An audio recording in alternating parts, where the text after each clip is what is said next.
Hi, I'm Becky, and here I am today again because I want to show you how to prepare prickly pear fruit.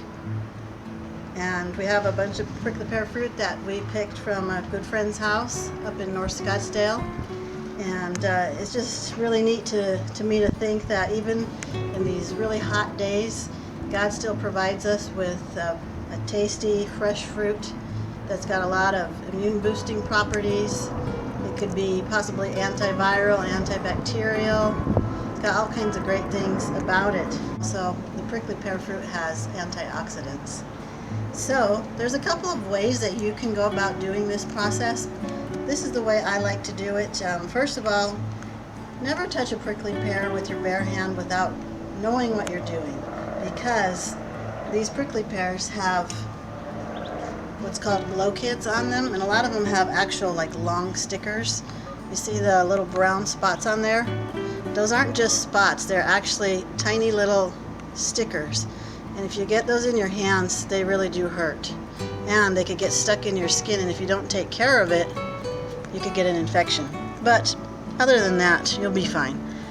See, this one has a little bit of a longer sticker on it.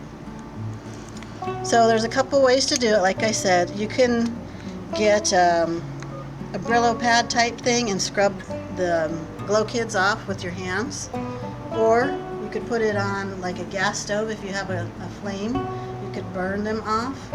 But the way I like to do it, because I don't have a gas stove, is I'm just going to cut them off and peel them myself. But I don't really recommend you do this unless you've had some experience, because you probably will get some glow kids in your hands, on your clothes, on your hair. But I'm used to doing it because I'm used to eating a lot of prickly pear pads and nopales. Also, I recommend you wear gloves. You can wear either gardening gloves or plastic gloves, but again, I don't do that because I'm used to working with it a lot, and I'm used to getting pricked every once in a while.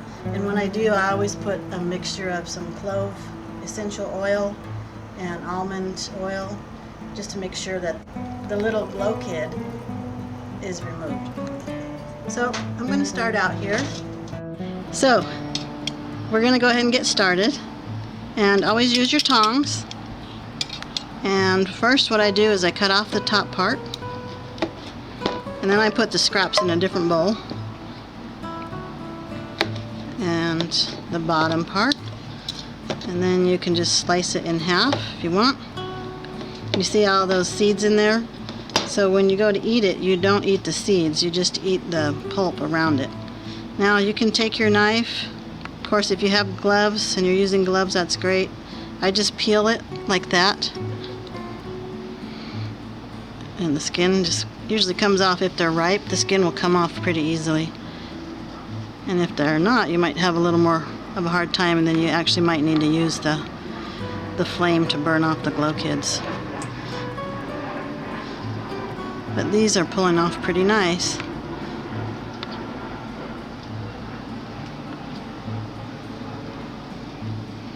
And this is a time-consuming event, but it's really worth it because these taste really great and they're so healthy.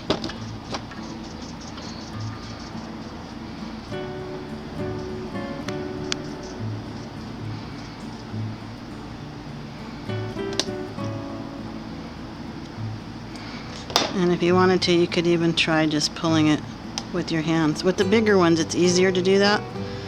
You have more leverage, and you can just pull them off. But just be careful with that little bump there, because that's where all the sticky stuff is, the stickery stuff. And you can pull it, and there you have your fruit. Put it in another bag, and you just keep going from there. Okay, so this is using a gardening glove, so you might have a little more success with that. Again, I don't prefer to use it that way just because I don't feel like I don't have enough control of the fruit. But yes, if these things do stick you, they can be bothersome. But it actually gives this glove actually gives me a little more traction on the fruit as far as holding it. And then the peeling I'm doing with my fingernails.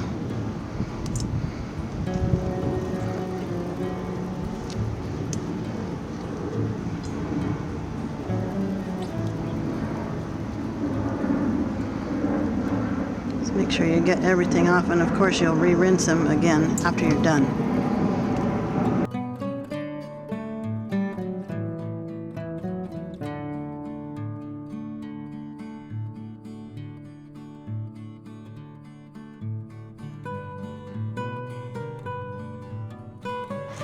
And you don't have to peel the fruit in half.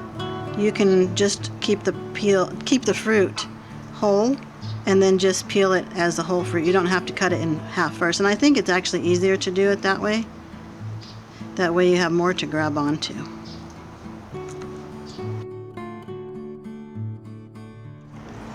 Okay, so you might wonder how to eat these things.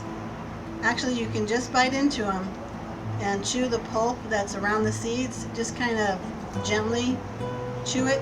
You don't want to crunch down on the seeds. So what you can do is just kind of chew on them in your mouth, and then after you're done with that, you can just spit them out into the garbage, or like I like to do, compost every single thing. You can dig them into the ground, and maybe you'll get some prickly pear coming up. You can give them to the chickens and the birds. They might like those too. So you just bite into it and just chew ever so carefully. Don't swallow the seeds.